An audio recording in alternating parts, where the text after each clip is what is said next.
जब हम आतंकवाद को डिफाइन कर रहे हैं, रिलीजियस टेररिज्म को, तो इसके पक्ष में जितने आर्गुमेंट्स होते हैं इसके खिलाफ उतने आर्गुमेंट्स दिए जाते हैं कि आतंकवाद का कोई धर्म नहीं है, कोई मजहब नहीं होता, कोई भी आतंकवादी हो सकता है।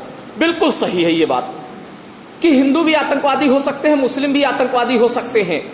तो क्या सभी हिंदू आतंकवादियों को हम हिंदू आतंकवादी कह दें या सभी मुस्लिम आतंकवादियों को मुस्लिम आतंकवादी कह दें? या फिर जब हिंदू आतंकवादियों को जब हम हिंदू आतंकवादी नहीं कहते हैं तो मुस्लिम आतंकवादियों को हम मुस्लिम आतंकवादी कैसे कह सकते हैं? तो श्रीमान जी यहां पर जरा सा आप लोग ध्यान देंगे पॉइंट्स को लेकर के कि जो आतंकवाद की परिभाषा हम किसी पर्टिकुलर पॉइंट से, बिंदु से जोड़ करके देखते हैं, वो वास्तव में उस आतंकवाद में इन्वॉल्व कम्युनिटी के कारण नहीं करते हैं, बल्कि उस आतंकवाद का ऑब्जेक्टिव क्या है, उद्देश्य क्या है, इसके आधार पे हम आतंकवाद का वर्गीकरण करते हैं। जैसे उदाहरण के रूप में बलूचिस्तान में पाकिस्तान के खिलाफ आवाज उठाने वाले सारे मुसलमान ही हैं, मुस्लिम ही हैं, लेकिन उनको हम इस्लामिक टेररिस्ट नहीं कहेंगे। क्यों? क्योंकि वो नेशनलिज्म की लड़ाई लड़ रहे हैं, राष्ट्रवाद की लड़ाई लड़ रहे हैं। किसकी लड़ाई लड़ रहे हैं? वो अपने लिए अलग राष्ट्र की मांग करना चाहते हैं या अपनी स्वायत्तता की मांग करना चाहते हैं। तो they are the terrorist, but the nationalist terrorist और द सेपरेटिस्ट, क्योंकि उनका ऑब्जेक्टिव मजहबी उद्देश्यों की प्राप्त करना नहीं है।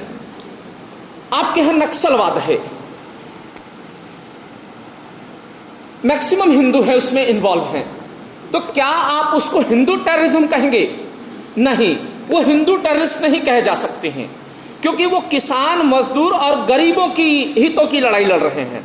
वो एक इगैलिटेरियन सोसाइटी की स्थापना की लड़ाई लड़ रहे हैं, एक समानता की लड़ाई लड़ रहे हैं। तो समानता की जो विचारधाराएं होंगी वे उनसे जुड़ेंगी कि दे आर माओइस्ट और दे आर कम्युनिस्ट और दे आर लेनिनिस्ट, ऐसे शब्दों का ही प्रयोग किया जाएगा। They are not the Hindu terrorist. बातें समझ में आ रही हैं?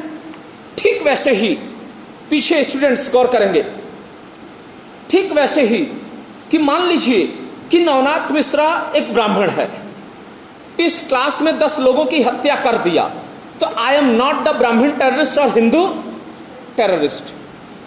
ऑब्जेक्टिव देखा जाएगा कि मैं किस उद्देश्य से मार रहा हूं।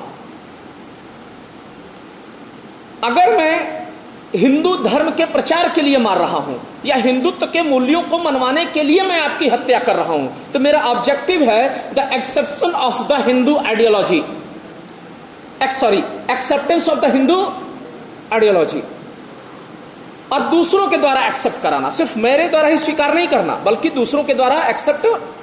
तो ऐसे समय में मैं हिंदू टेररिस्ट हूंगा।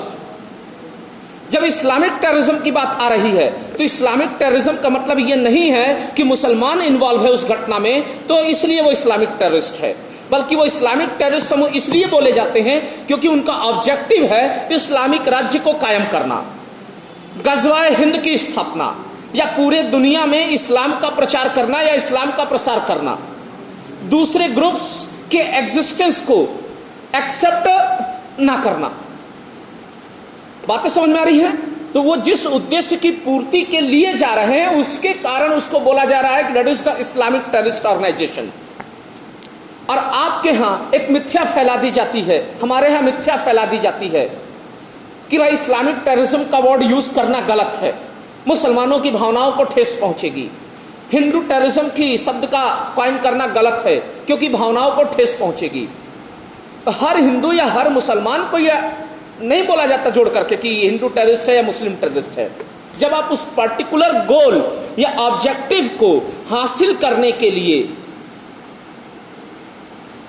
आप हथियार उठाते हैं तो उस ऑब्जेक्टिव से जोड़ करके आपको बोला जाता है कि माओइस्ट है, नक्सलिस्ट है, नेशनलिस्ट है या फिर इस्लामिक और हिंदू टेररिस्ट है। किसी को कोई क्वेश्चन हो तो पूछ सकता है इस पूरे पॉइंट्स को लेकर के। अब जैसे आप बोल रहे हैं लश्कर तैयबा, जैश मोहम्मद, तो जब आप खुद ही बोल रहे हैं जैश मोहम्मद मोहम्मद की सेना। तो अब आप खुद ही अपने आप को जैसे मोहम्मद बोल रहे हैं, तो आपको लोग किससे जोड़ के देखेंगे? इस्लामिक टेररिज्म से ही जोड़ करके देखेंगे। वहां आपको कोई कम्युनिस्ट नहीं कहेगा, वहां आपको कोई नेशनलिस्ट नहीं कहेगा, क्योंकि आपका ऑब्जेक्टिव क्या है कि हथियारों के जरिए, वेपन्स के जरिए मोहम्मद साहब की फिलॉसफी को सारी दुनिया में, so they are the Islamic terrorists.